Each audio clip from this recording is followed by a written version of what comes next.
Good evening. Let's fight. Let us fight. In the words of MP Sherrod Duncan, let's fight. My name is Randolph Critchlow. I want to thank you very much for joining us this evening on In the Ring. In the Ring. Do not adjust your television set. Sherrod Duncan didn't get darker and started wearing the glasses, right? Do not adjust your television set. Sherrod didn't just grow hair. It's not Sherrod. Sherrod is a foreigner, you know. He born here, but he didn't grow here. Good night, everyone. Welcome to the ring. Welcome in the ring. Welcome in the Ringsiders. Let us know where you're joining us from. Good evening. My name is Randolph Critchlow. Thank you very much for those persons joining us internationally, in the region, and right here in Guyana. It is Diaspora Wednesdays. And, you know, we're going to be talking with somebody who is in the diaspora, a foreign Guyanese. He's foreign now. He has an accent, you know. So we're going to be talking with him in just a bit.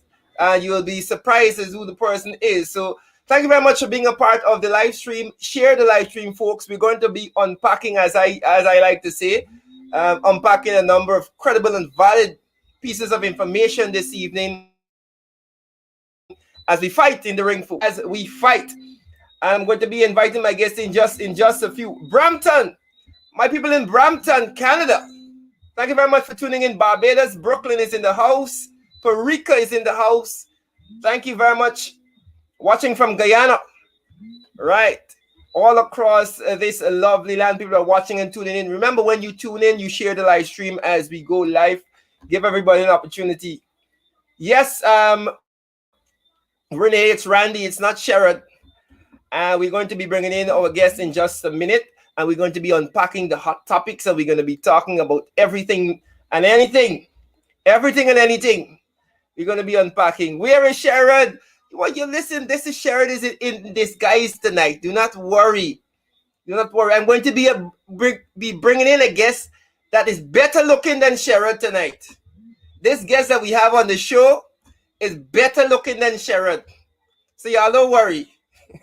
Kitty is in the house. Queens. Lagrange. Thank you very much for tuning in. Yes, we're fighting Florida. Good night to you. Good night to all. Remember, as Sherrod likes to say, the price of admission is just to share the live stream so everyone can be on board. Let your friends and family come ringside because you want to know what we're unpacking tonight. I'll give you a shout out. Brooklyn. Good night to you, June.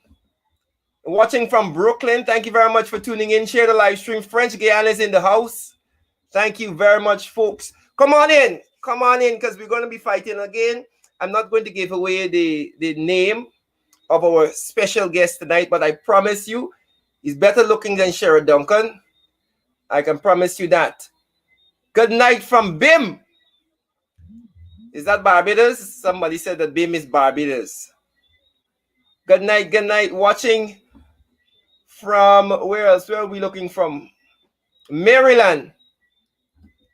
Share the live stream, folks. Georgia is in the house. Brooklyn is in the house. A lot of people from Brooklyn. I hope you are out there on that anti-PPP racism march. If you're living in Brooklyn, New Jersey, Maryland again. Charity. Thank you very much to those persons looking at us on YouTube and on Facebook. Always bringing the information to you. Good, folks.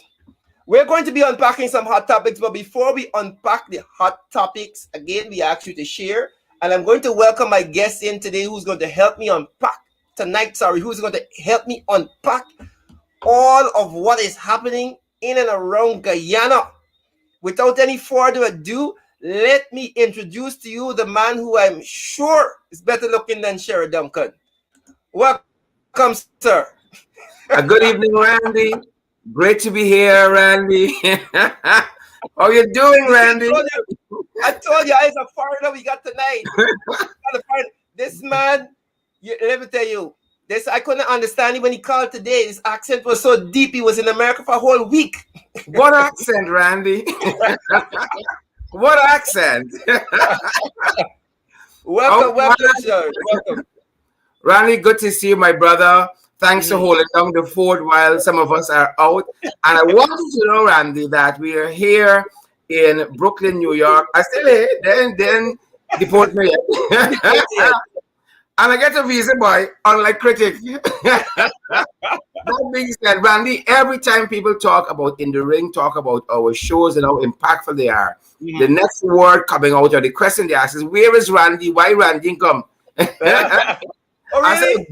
I said, don't think Randy was treated like critic. No. Randy had some tight engagements back home with the RDC and so forth and such and much. But they asked for you, Randy. They asked for you. They tuned into the rush. Well, we're happy that they're tuning to all of the programs that we have here at APN UFC TV. And tonight, of course, is Diaspora night. And, quite fittingly, you are in the diaspora still. Hunker down there. Believe it or not, I thought if people said my visa get take away and all kind of thing. I don't know, I probably swim across the Atlantic or something or run. But it's great to be here, Randy, and to feel the love of Guyanese people abroad. I mean, we are such a big-hearted people. Politics aside, when you put that out of the way, we're such a loving and hospitable people, a very kind people. Right? But when it gets me vexed, it's fight. When you touch a button. A button. Oh, yes. And and even in the diaspora, we got some trenches. We got some crosses. We got some jagabats, even in the diaspora. Yeah.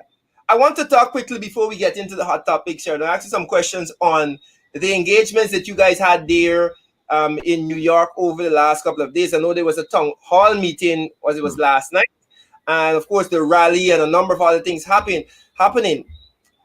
What was the response from the people there, both Guyanese and non-Guyanese, in terms of the efforts by the APN UFC MPs and other APN UFC supporters also over there? What was the response? Randy, I think in my humble view, it was an overwhelming support. I thought we would have drawn a couple of people to that rally. And this, in my own personal capacity, I was pleasantly surprised that when we got in the ground early, there were people who were there 2 hours before waiting for this rally.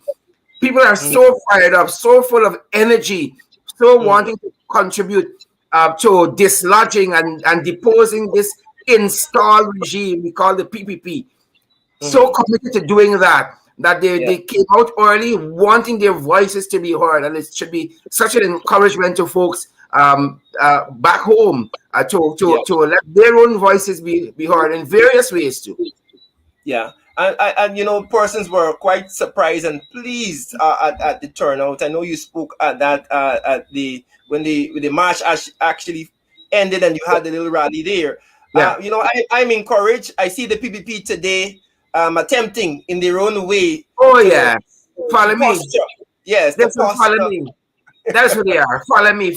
I'm happy that you saw it because every right-thinking Guyanese sees that, right? But the trainers already left the station.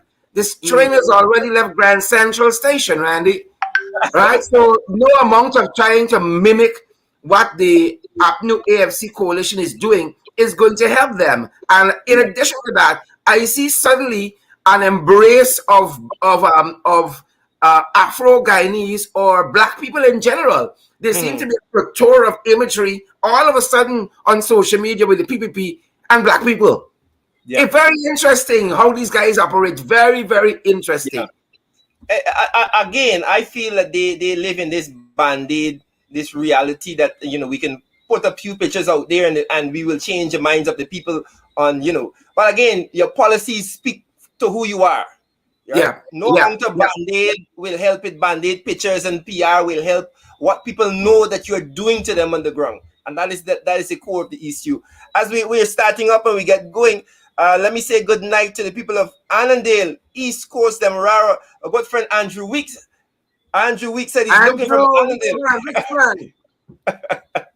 Yeah, good night to those persons all over Guyana, all over the world who are tuning in right now.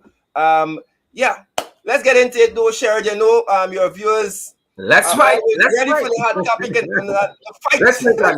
And I really want to encourage everybody to share the live stream, whether it's Paul Passant watching us in London, on Andrew Cuthbert, Yvonne on Twitter there, Anne-Marie Selby, Lisa, Emily, all of the folks watching us tonight. We encourage you guys to share the live stream. Maybe this is how you lend your support to the movement to get the message out, to proliferate this message, credible and valid information all the way. Take it away, That's Randy. great. Great. Hot topics. Right for the hot. You know, I'm going to defer to you when it comes to these hot topics. Because you're the hot topics man. You're the hot topics boss. Great. Right. And as soon as we have that, we are gonna go. But let me say good night to Marsha Glasgow. Randy, you know what was so hard? I don't want to miss this point. But Randy, so many of our fans I was able to meet in person. And that was very hard. I think some of these names I'm seeing Yes. right now, Yes. came up to me at the rally and so on and say, I am X, I am Y, and so forth. And it's so good now to put a face to all of these comments, to all of these shares and so forth. Randy, people love this coalition, and we got Yeah. to do right by them. I am not distracted by the internal issues that we face as a Normal coalition thing. Normal thing. personality. Normal thing. But I think in general, people believe that the coalition should be here to stay, and the party should keep working together to move the country forward. That is the larger sense of what I got being in the diaspora these few days and listening to people. Yes, people got concerns and people got the differences, but people love the coalition and think it's the best choice for our country. And again, so many people. Randy, I was so heartened. Let me just Mhm. share two instances with you.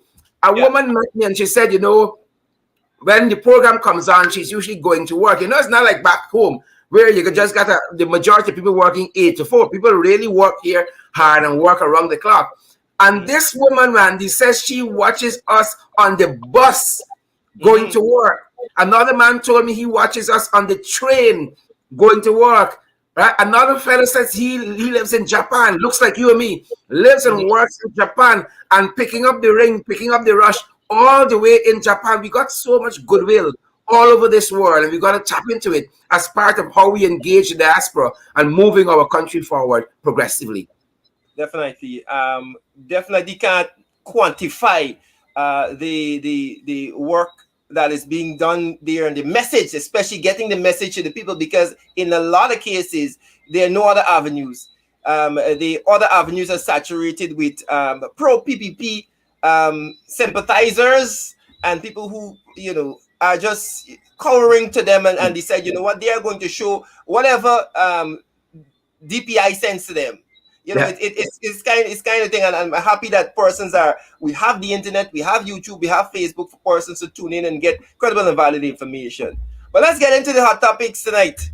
Yeah, I'm and interested. Randy, I want to make a point as the hot topics come up, Mhm. that it is interesting to see that we, as taxpayers, fund DPI and Chronicle and all these various government media outlets. Mhm. But those reporters go to our politicians. Our politicians aren't going to them. When our Mhm. politicians choose to try and get their message out, because again, nobody's listening to them. When they Mhm. try to get the message out, they're going on some strange places that taxpayers don't fund to try Yeah. to get the message. I was surprised to see Ashley saying, not at Gina, not at NCN, not at DPI, not at Chronicle, right? But in private media, sitting down to give substantive interview, and it calls to mind a point this young journalist raised from Newsroom quite recently Mhm. when she said again, these guys are hiding from serious interviews, hiding from serious questions by going in all of these other places Yeah. and not engaging the trained and reputable journalists frontally. Yeah.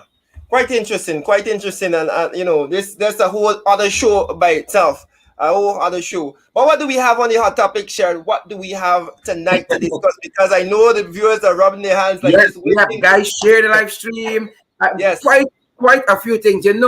Anytime we're talking about issues in this country, we're talking about the purgatory that is happening. And every day you wake up, wherever you live in this country, is purgatory, is one crisis to the next. It's like you don't know your hand from your foot. That characterizes the PPPC government. Everything goes wrong. Everything that can go wrong goes wrong, and at the worst possible time. And Yeah. so, as our able technician and operator guides us through, we're going to take the viewers through some of the current issues that are happening and how they impact on Guyanese at home and abroad as well. I don't know if he has Before yeah. we get to the hot topics, Sharon, I want to point out something that I observe. I don't know if you spoke about it last night on your program, but it is this cyberbullying that we saw by three ministers. I don't know if you discussed that last Go night. right ahead, Randy. Go right ahead. No, I don't know if you we discussed it. actually carried the town hall last evening, but during that town Okay. hall, Ganesh, I think, drew attention to that. Yeah. It was interesting, Sherrod, because we saw, and I should probably pull it up on my end here, because we can discuss this before we get into the hot topics. This is a government, and these are some people who are quick to run to the police station and say that they were mentally distressed about something that somebody posted. Yeah. There you have three ministers of government calling a woman out in public, sharing her private information, and saying that she's a hypocrite and a liar because she's protesting. She's protesting, by the way, the vaccine mandate. But you have twisted the truth to say that she is protesting discrimination after she gets a house lot. So you're not supposed to, in Guyana, apparently, say anything bad about the PPP after they do something that government's supposed to do. And this, I find this as so distasteful. And I mean, I expected it from Charles Ramson because he's the worst of the worst. Right? He cut from the worst possible cloth. And I expected it from Preposition Priya. But the pious Susan, who walking around pretending to be saintly, basically dragged this woman out and called out her religion, saying that the woman whispering prayers in her ears for 5 minutes with her Bible. And essentially said, look, you're no real Christian because you're a hypocrite. We give you a house lot and you go in and protest. Imagine these are the ministers of government doing this to a private citizen. I guess this is how they show they care. This is the because they care part of them. I really don't understand it. And I wanted to just get your viewpoint on that. Randy, Because you know what's interesting? Even if that woman was given a house lot, that land is not a PPP land. The PPP don't have the title to that land to say if we give you land, you shouldn't be out there protesting on some other issue. Who the hell are these crass people? Yeah. Who are these guys? Where did drag them out from? People have a right to express freedom of thought. Yeah. But I understand that the American government watching them very keenly, so I tell them, go ahead. The more they do, the faster they will demit office. The more nonsense. So go right ahead. Yeah.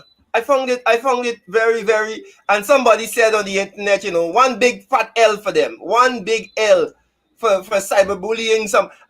And I'm hoping, of course, that the chief whip said that they will probably take this up with a lawyer, because you cannot drag somebody like through the dirt like that in the public domain, right? And not expect some sort of repercussions. When we see ministers going and arrest people because they feel mentally distressed about something that somebody said about them on the internet. But let's move on, Sherrod. Let's move on. I'm going to help our technicians out, because I want us to focus a little bit on this puppet presidency that we're seeing. And we don't talk about it often enough, Randy. And I want to pull it into our discussion this evening. Let me pull that up there, because it's one of the things that should be of concern to all of us. Again, this puppet presidency that we are witnessing, and this is the man himself who signed a law into being that you couldn't run for more than 2 terms, came back, challenged that in court, came to a dead end, and then you put up a puppet like Irfan Ali. And the PPP knows, the core of the PPP don't like Irfan Ali. They don't like Irfan Ali, but this Jagdio, this is Jagdio in Texas, Randy, right?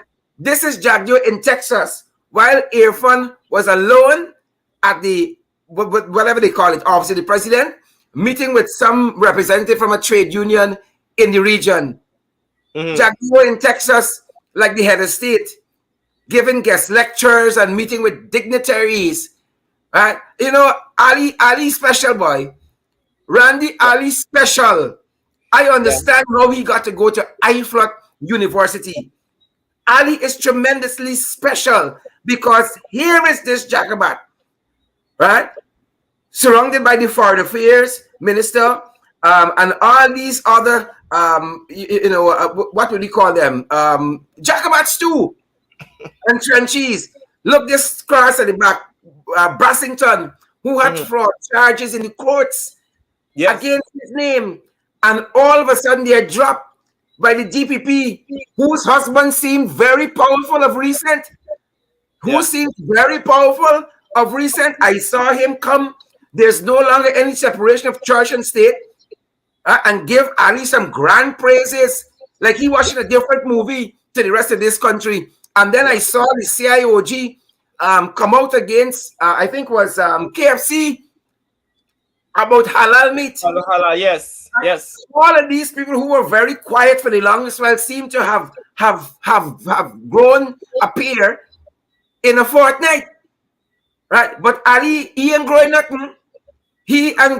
So this is Jagabat. This is Texas third term, right? This is Texas third term. Now you go to dinner. You got to get a certificate of attendance. This is real here for Ali Jagdio business. You got to get a certificate of attendance. Right? Look at Ali's qualification.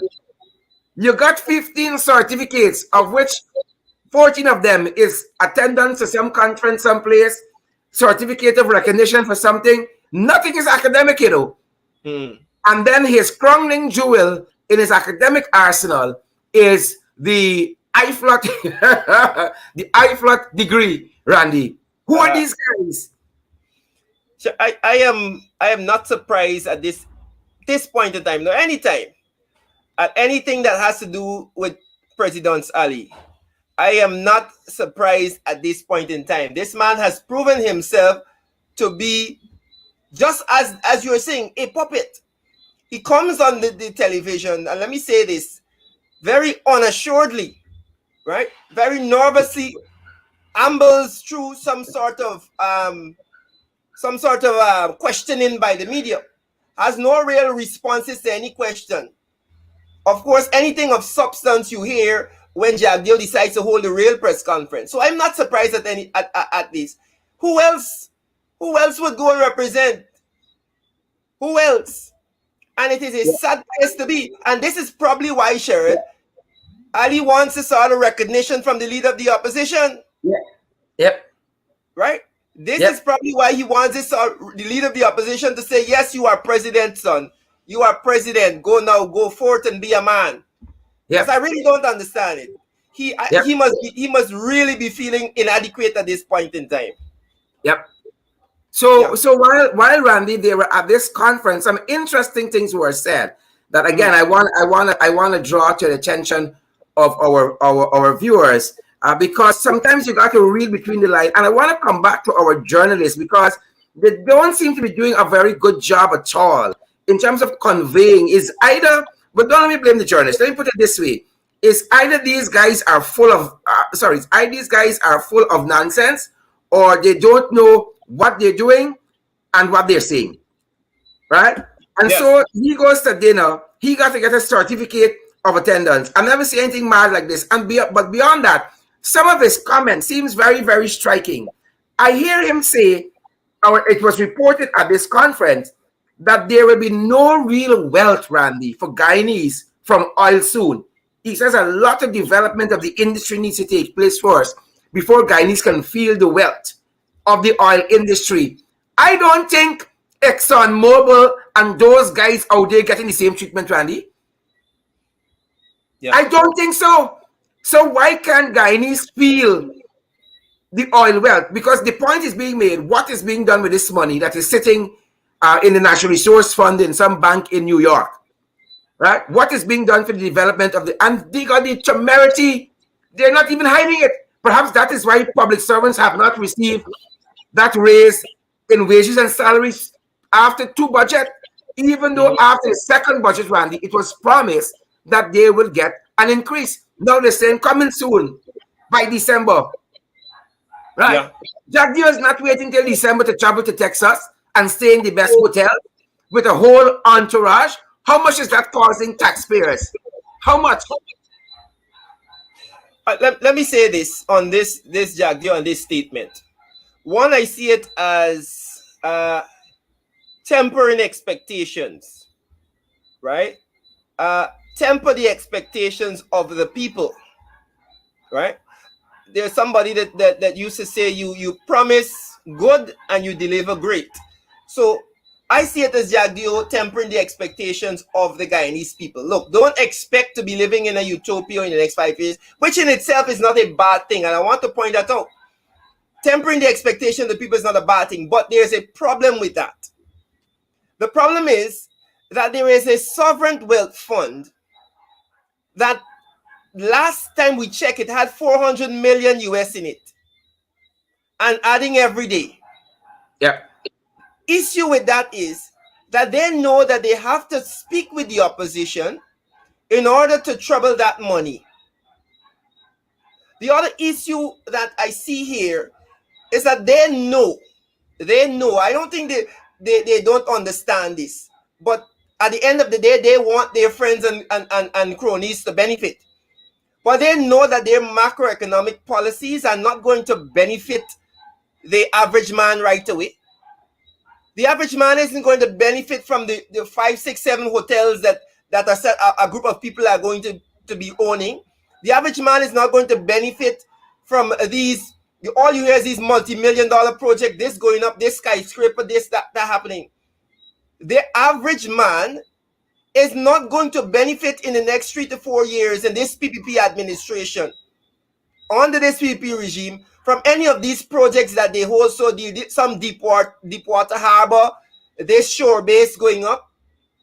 The average man wants to know about how much money is added to my salary so I can go into the market and I can afford to buy. I'm not going to have to make life decisions at board the market.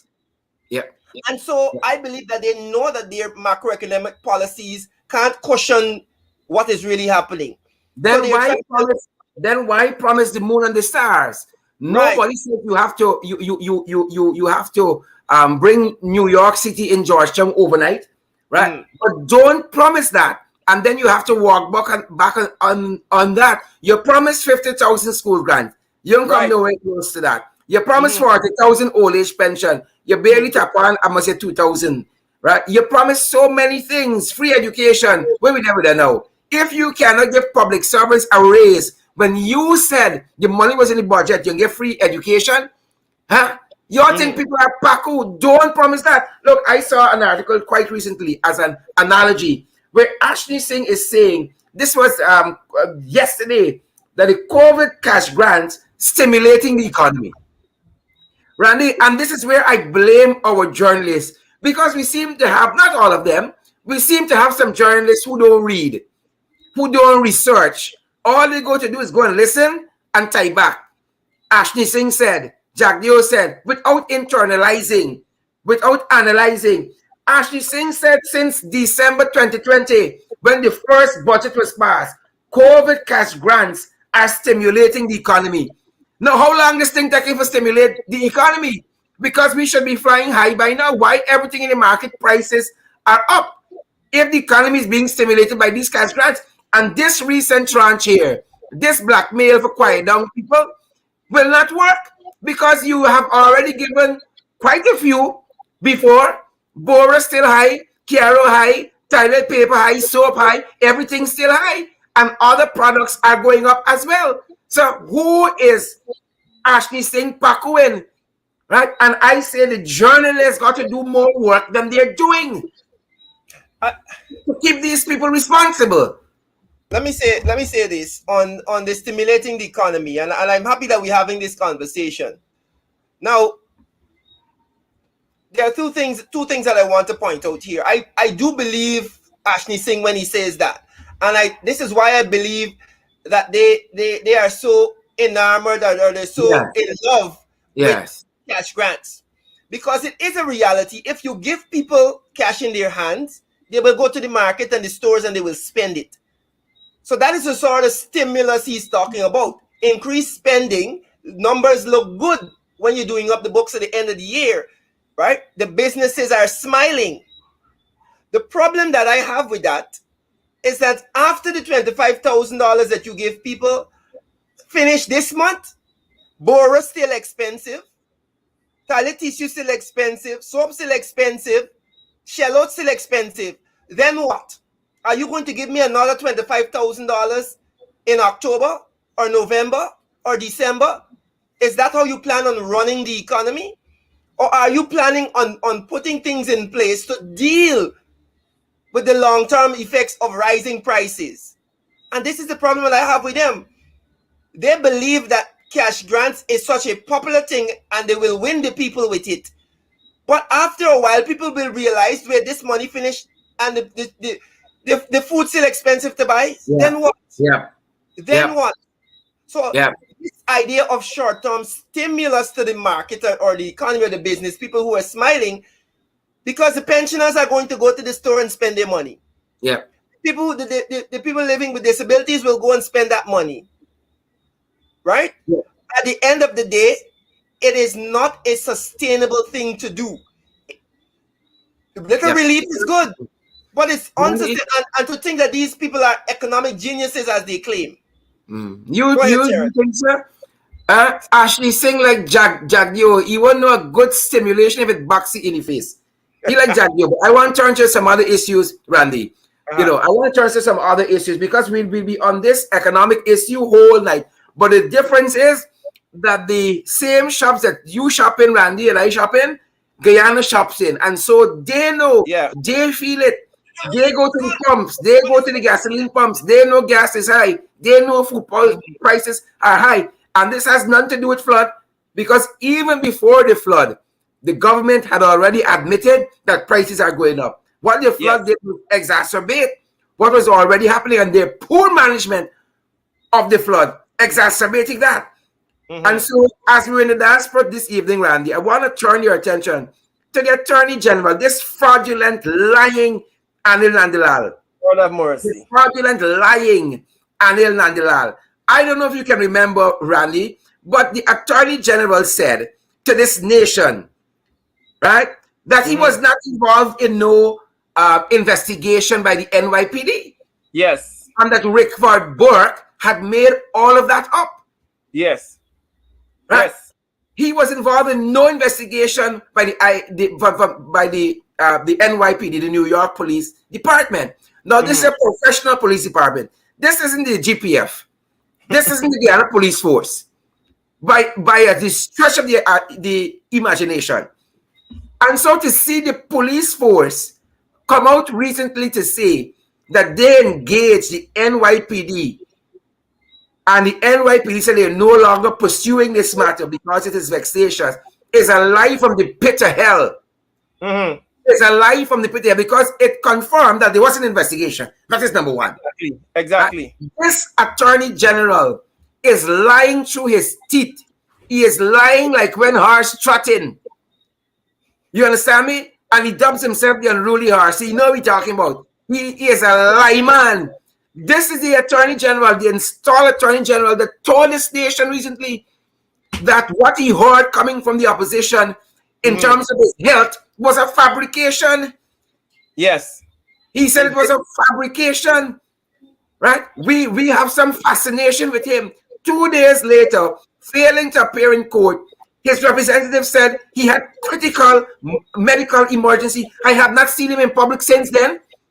I don't know if he's in a hospital bed with tubes down his nose or in his ass. I don't know if he had a heart attack. I don't know if he's getting some stimulation someplace. But the Attorney General has gone missing.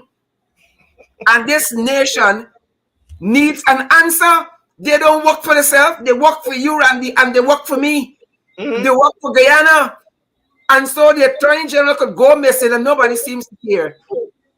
Right? You can show, and again, the journalists not connecting the dots. Y'all say what y'all want to say of Gordon Mosley. Gordon Mosley is a fantastic journalist. And as we say in this country, Randy, he got the ways. But when it comes to professionalism, you can't pass nonsense by him. Right?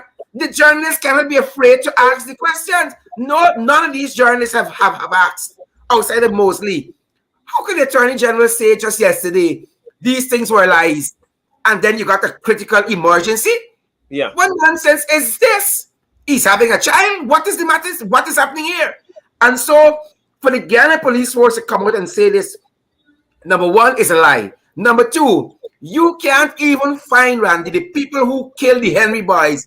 You can't tell to the NYPD for final, but Nandlall, Yes. things are tight for Nandlall. The people the police force should be fighting for, they're not fighting for. Randy. Yeah. I always take anything the unruly mule says with a grain of salt, right? The unruly mule seems unaware that Guyanese people are connected to the internet. Guyanese people are smart. Guyanese people can see through the lies, right? Remember, this was a man that says this was a gift. Oh yes, A gift. Oh yes, right? This is a man that came out on so many occasions and lied to this nation about his pursuing of persons who own land or got land under the APNU AFC. So again, I am not surprised that the unruly mule would decide that, you know what, I can pull a land, not a lie in them. Right? Because I believe that was an attempt to delay the obvious case, the case that is going to show that the president was out of order. That case with the Police Service Commission, right? They do not want this to come out in a court of law. They know they have no ground to stand on. So this is just another delay tactic.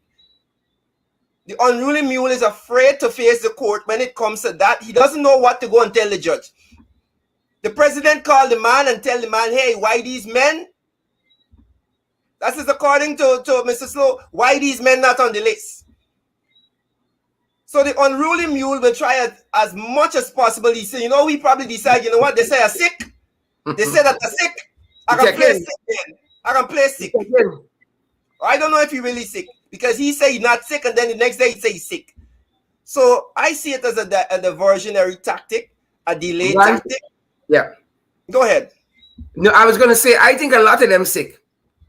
A lot of them physically sick and a lot of them sick in body, right? Mm. A lot of them come back from medical insurance because they can't afford it on their own. So they come back from medical insurance. Roger Luncheon and Berry Ramsaran, right?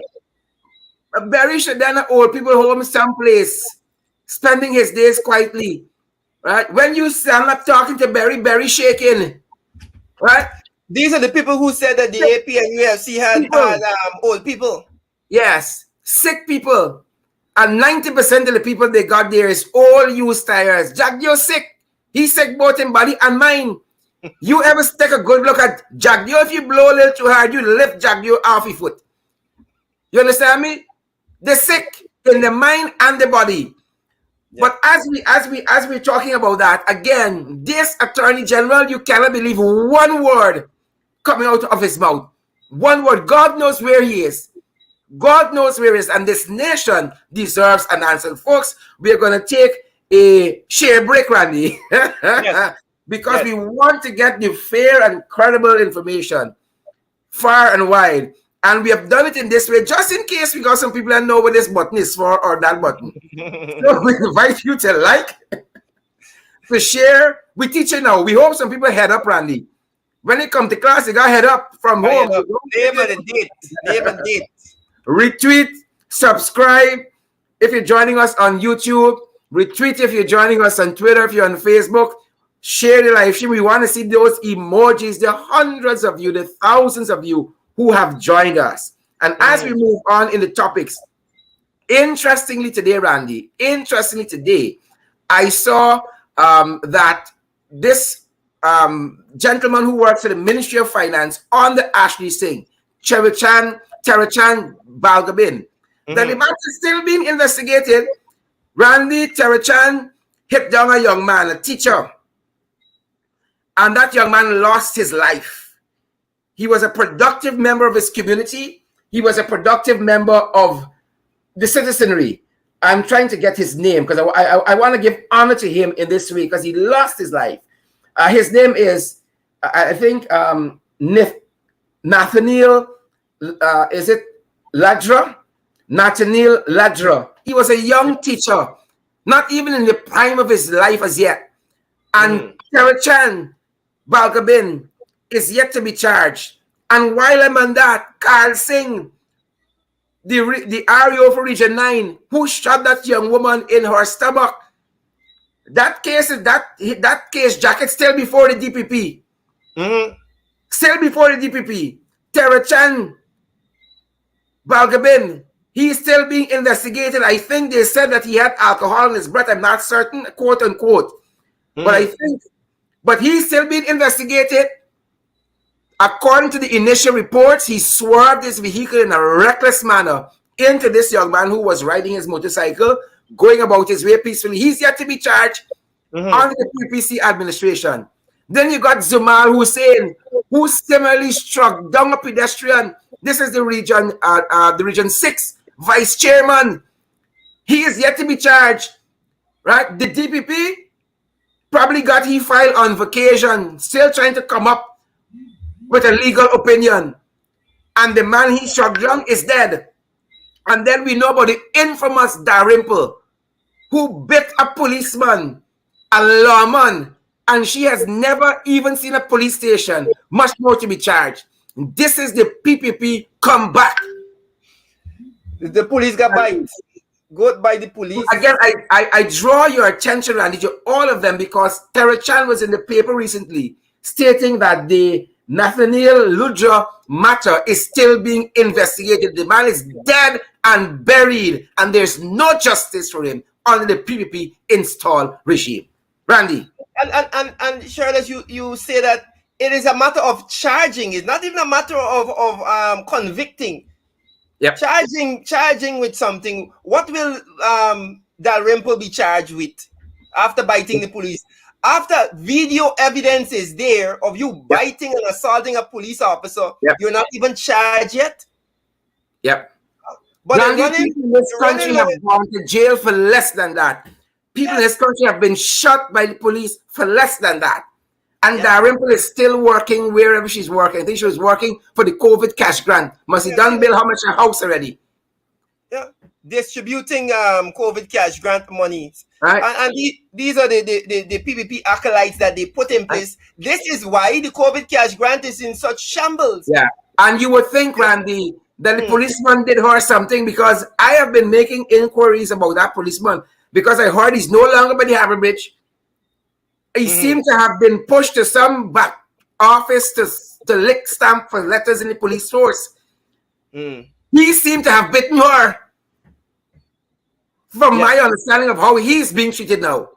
You understand me? And I have irrefutable evidence that this young woman got links in the police force high up, and we can talk about that very, very soon, Randy. That's why you could bite the police. Yes. You could bite police and say another one get off, apparently. Yes. Yeah, because that is what this government allows. If you engage in wrongdoing, you get a slap on the wrist. If you engage in wrongdoing, right? Look at what transpired at Guy Oil. And that chairman at Guy Oil was involved in that fuel smuggling. Paul Chung, or whatever his name is, he's still there. Right? You had a damning report at GPL about skullduggery happening there as well. Yeah. There's one man at GPL who is the chairman of one company and saying GPL must buy vehicles from this company. Oh, yes. And they did due diligence and all of that. Due diligence. But the guidance people are seeing, Randy, they are seeing with their own eyes. And I just wanted to point out, as it was topical once more, that those matters are still under investigation. Yeah. Legal opinions are still being formulated. Nobody can get charged yet. Randy, if you jaywalk in this country, you Randolph Critchlow, they got you at the front of Kaicho News. Oh, Apnu AFC Porter breaks the law. Starbuck News, regional councillor Randolph Critchlow does not obey traffic rules. And for other people, legal opinion. Exactly. Right? We don't know. We can't charge him as yet. Well, we ain't charging him. And then things phase out. The regional chairman for Region 9, that cross, Carl, saying he's back on the job, earning money, shot a woman in the chest, in her stomach, Randy. And during that surgery, I think that the family said they had to take out parts of her intestines that were damaged and all kinds of things, probably impairing that young woman for life. He's back on the job, right? While they formulate a legal opinion. Yeah. While they formulate a legal opinion. Randy, I want to turn our viewers' attention, if you will allow, to COVID-19. Oh, you and I know this so well. The PPP on COVID-19, Randy. You and I know this so well. They have bumbled and fumbled on this issue. I don't know how Guyanese people can trust them. Right? Now, we see them boasting that they have vaccinated more than 50%, I think, of the adult population. I dare not say the population. But it seems that, for instance, Antigua and Barbuda got different information, because Antigua and Barbuda recently put out a lot of stats that seems very credible. We don't like stats. This government don't like research, they don't like reading, they don't like studies. No. They go by what they call it, no-brainer. No-brainer. It's a no-brainer. Right? The gas shore project is good for Wales. That's a no-brainer. We need no studies. And this information put out by Antigua and Barbuda about where our vaccination is suggests that we're at 37%.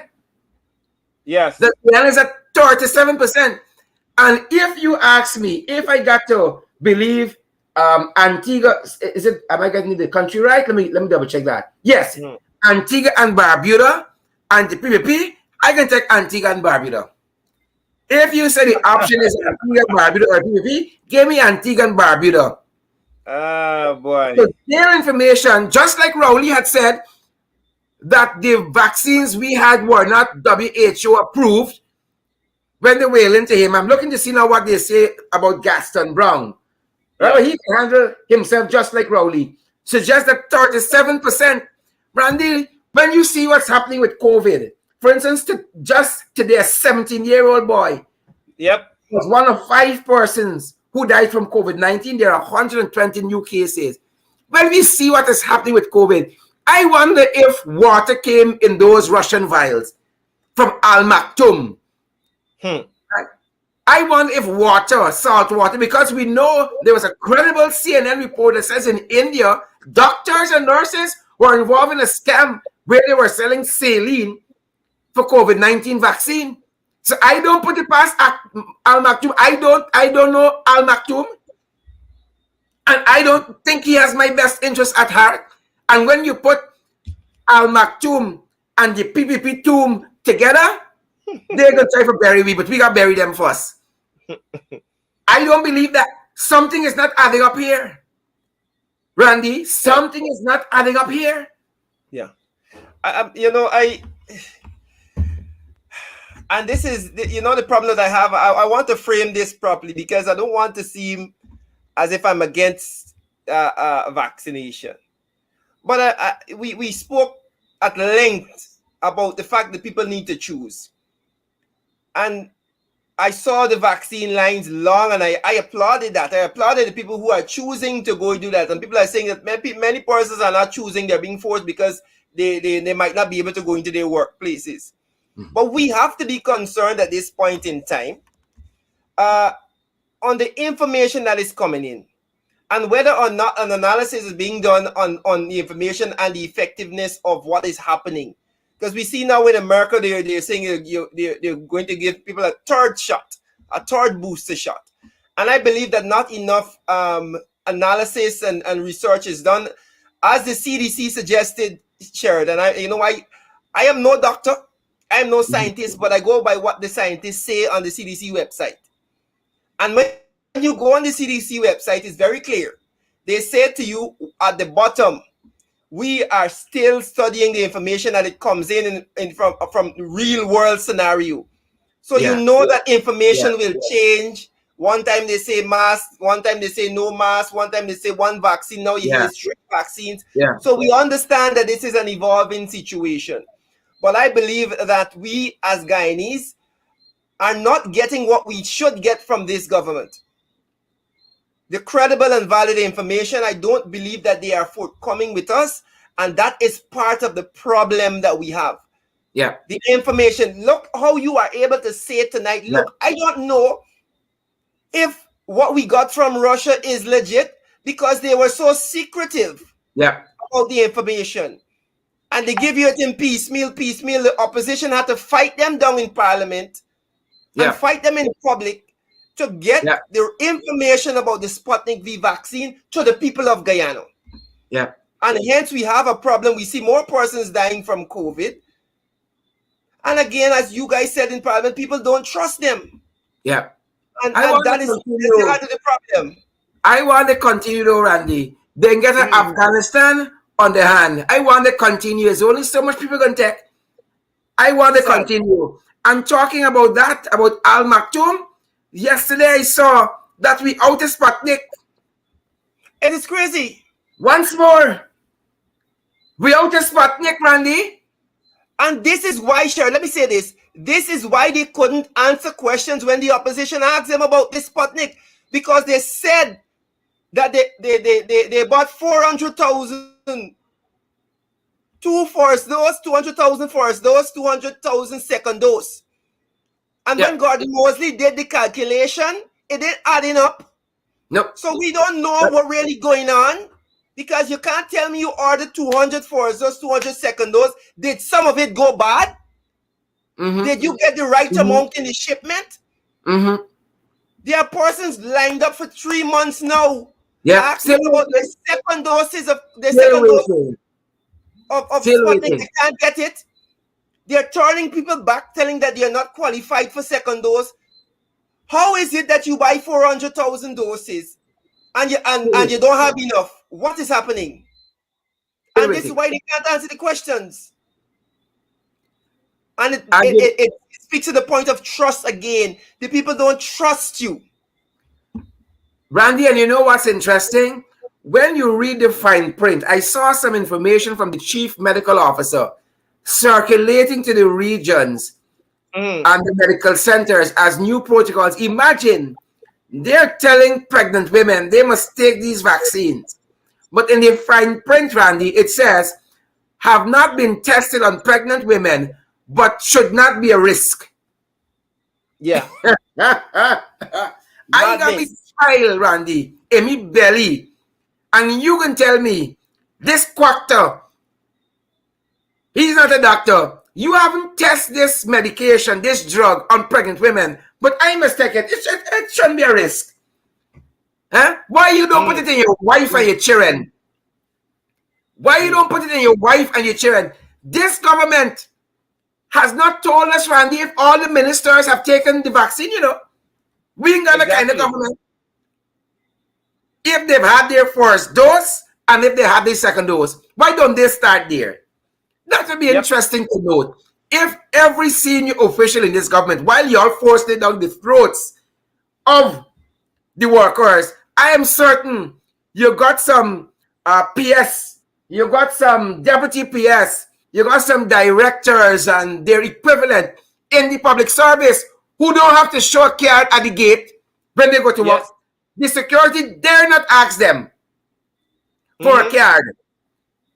You understand me? And these same unvaccinated people demanding of the low entry staff to produce their cards. I want this government to come out and to say to us, how many ministers are fully vaccinated? Exactly. We don't do that. You know? And in addition to the pregnant women, that some of these vaccines weren't tested on, breastfeeding women were also in that category. They were saying in this document that I saw, and I think we shared it on social media as well, that the vaccines weren't tested on breastfeeding women. They weren't part of the catchment of research, right? But I don't think it will have any, there's any risk involved in breastfeeding women taking it. You understand me? That is how we operate. And I love when you say, you defer to the CDC website. If I got to believe Ramsamy, right? Shake and bake berry Ramsaran, and this Jagabat, Frank Anthony, who should be dismissed and go down as the worst health minister we ever had.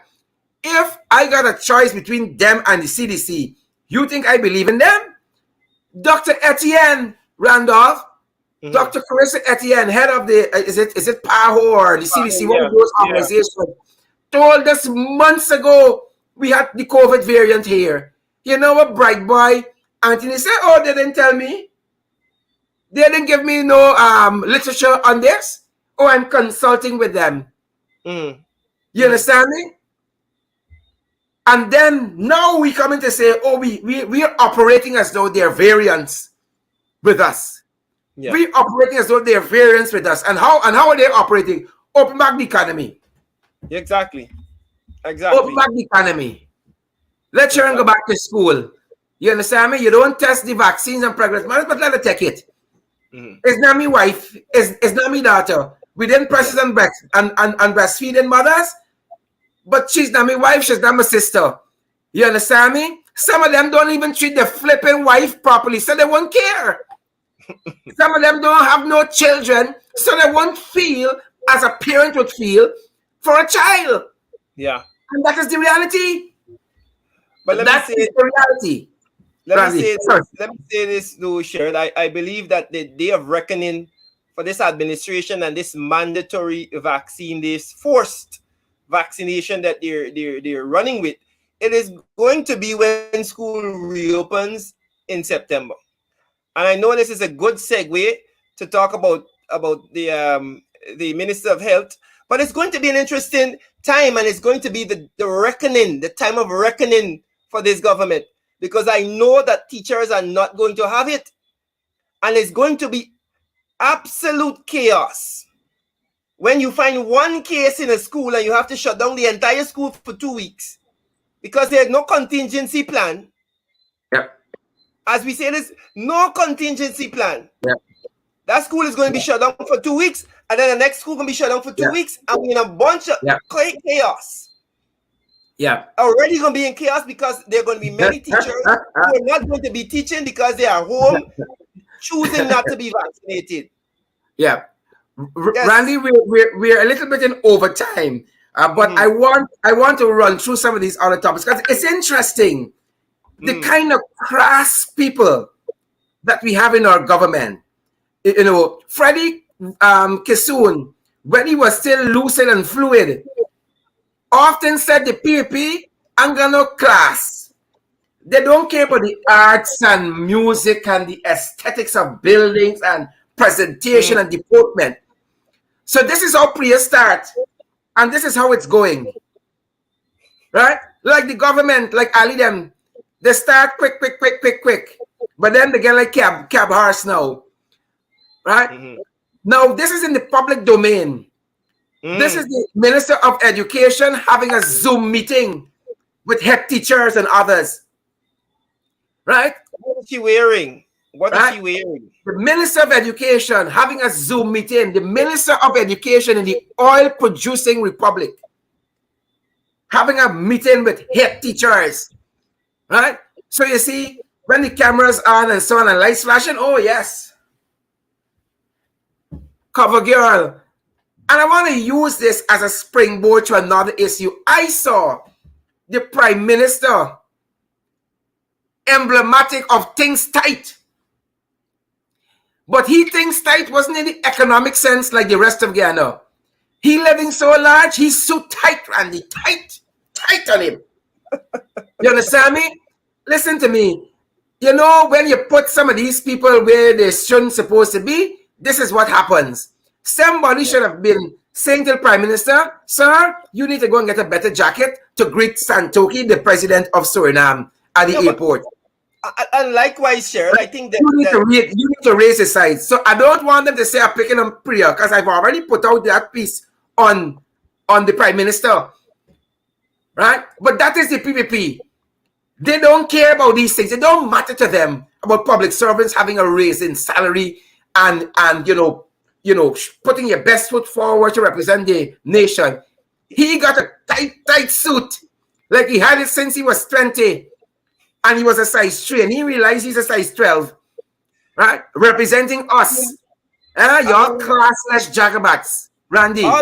all of the money and all of the advisors that you have, and I would think that somebody would say to the Minister of Education, it's not appropriate to go on in a Zoom meeting with head teachers looking like this. First of all, it does. I don't know what she has on her top, right? Looks like a fine strap thing, and well, I shouldn't expect anything better because this is the Minister of Bad woman Education. Priya.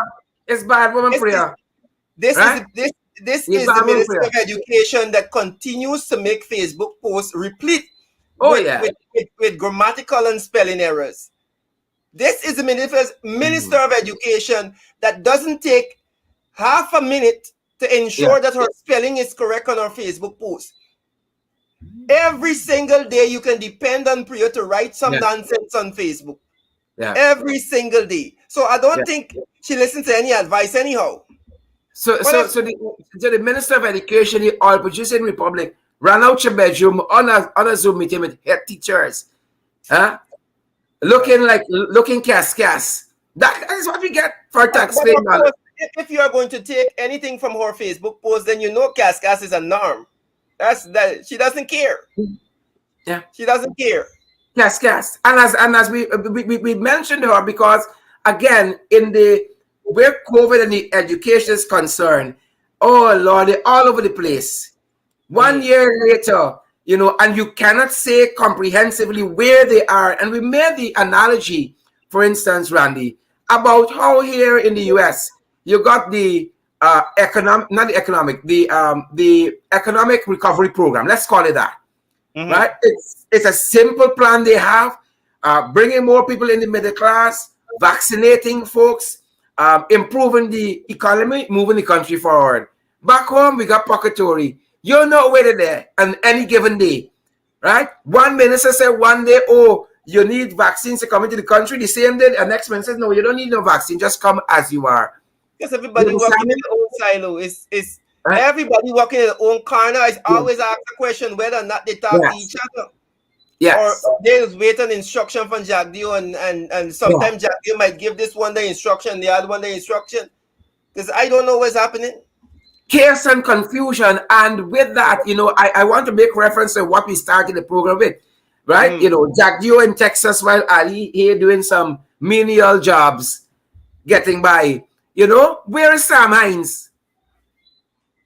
Right? As our ambassador to Washington. I seen everybody else in Washington but Sam Hines. I see Sarah. I see Barack. Right? Sarah is like the second vice president.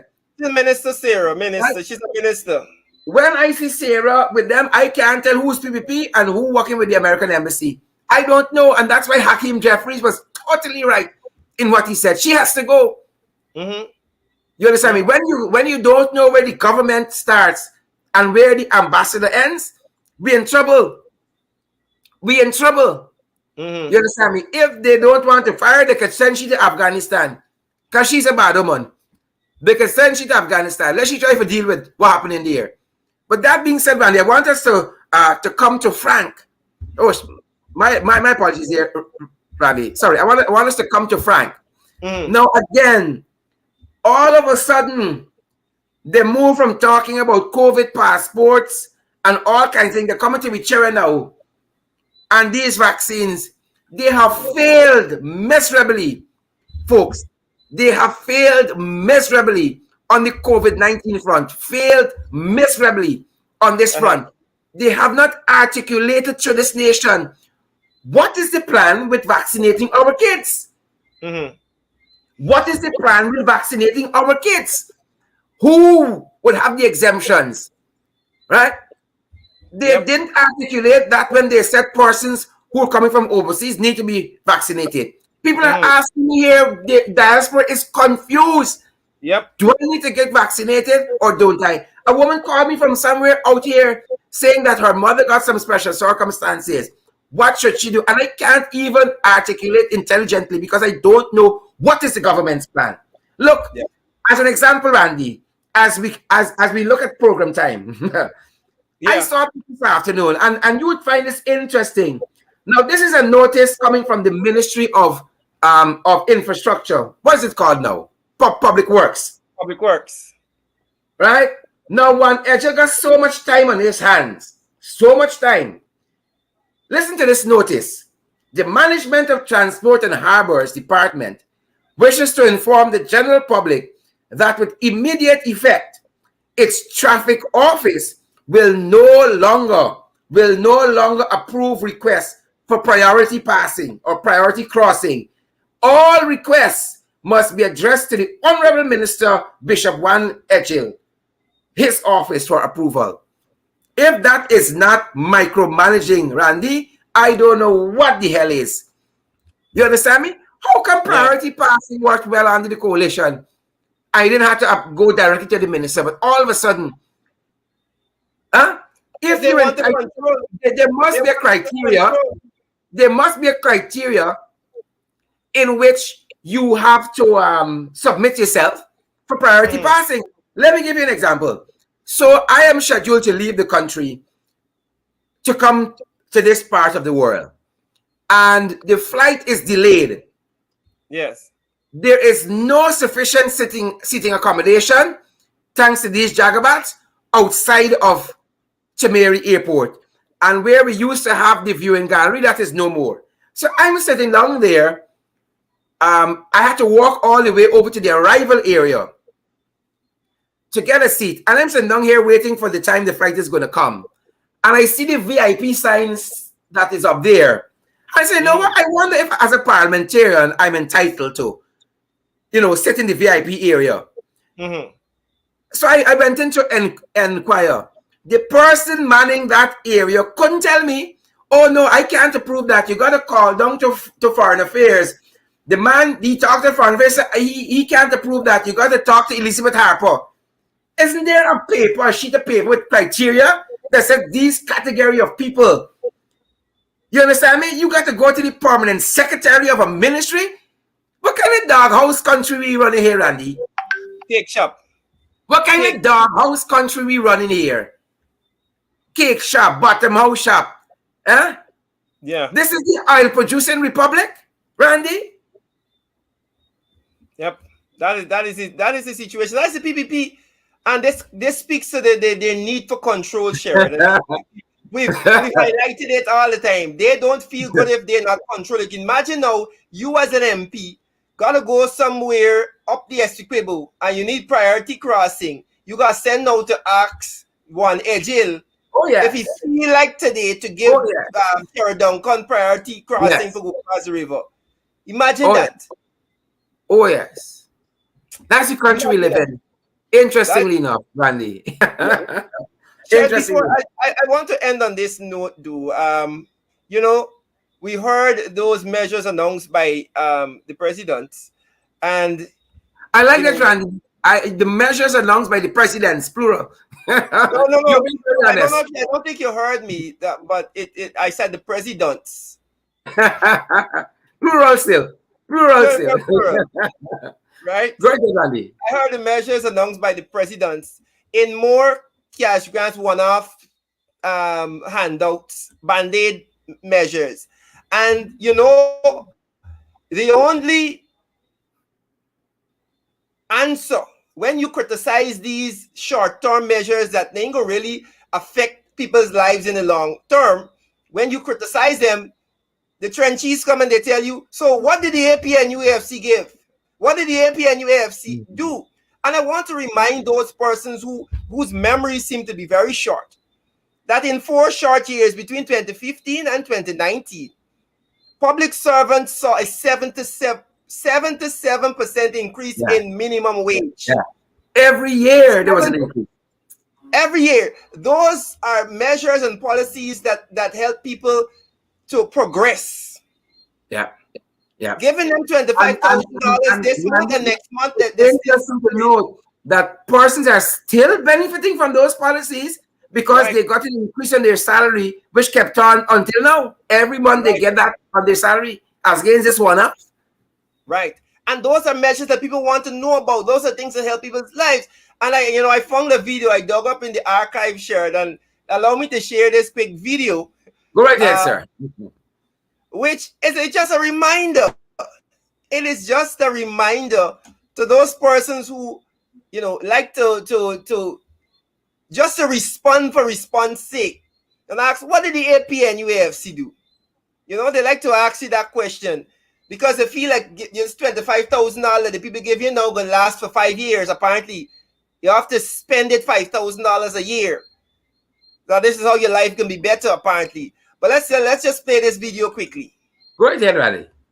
In 2015, I was working for $34,000. Today, my salary is $70,000.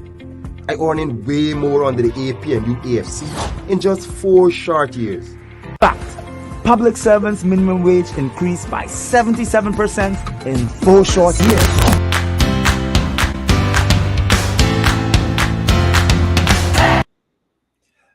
Right, I don't know if how much is increased by under the PPP, Randy? How much is increased by under the PPP? Boy. I put that right, 0. Right. So if the president is listening, maybe you should go back and come to the people with tangible solutions to their problems. $25,000, and you're telling people, oh, you're not going to pay electricity if you burn less than 75 kilowatt. 75 kilowatt is like $2,800. Who wants Randy, if the president here from Ali, there's a smart, he'd be in Texas and Jaggy with a meeting with the trade union man from the Caribbean. If he is a smart. If he is a smart. But we there. Right? And we're fighting them, Randy. We're fighting them. Randy, I really want to thank our supporters, our viewers who join you and I every day. 5 days per week, sometimes 6 and 7 days per week. Well, I'm on 3 days a week now, but I'm on a different programs. The rush is going to be on Tuesdays, Thursdays, and Saturdays, but I'm going to be on various programs on those other days. So it's still 5 days a week. I see you pushing your body. Push your body, Randy. Push your body. Randy, it's great. I'm happy that you have me on your program this evening. Tremendously happy. And folks in the diaspora, listen to me. We're going to fight and we're going to condemn, but don't let anybody get you better. Right? You are responsible for your own happiness. I heard my wife saying that just today, and I want to say a very, very happy birthday to her. You know, she is growing from strength to strength and from grace to grace. And you know what you got me for deal with? You need a lot of strength, a lot of grace. You understand me? You gotta live under the PPP too. I thank God for her. I thank God for her, you know, and as I said early on in the day, she has been the wind beneath my wings. And Randy, you and I know how tremendously important women are to us and in our lives. In this fight and in this struggle, we couldn't do it without them. They are our spouses, they're our friends, they're our sisters, they're our mothers, they're our daughters. Tremendous value women bring to this, and women have been the heart of the political struggle in this country. Really and truly. So I want to thank God for her and to say happy birthday. Happy birthday, babes. I love you. Well, you see, the woman can't complain. She get a whole couple minutes on the show for get happy birthday. and a number of persons are wishing her happy birthday in the chat. Oh, thank you, folks. Thank you, folks. From the APN UAFC family, of course. Happy birthday to you. Right. You have the last word, Randy. Last word. I will just share the damn live stream. Share the stream. Share, it was good being on here tonight. We really unpack a number of issues. And thank you very much to the the hundreds, the thousands, persons who have tuned into the live stream. Continue to share, continue to be a part. I like to end my program by saying, let's continue to work together for national development. And do enjoy the rest of the evening. Right.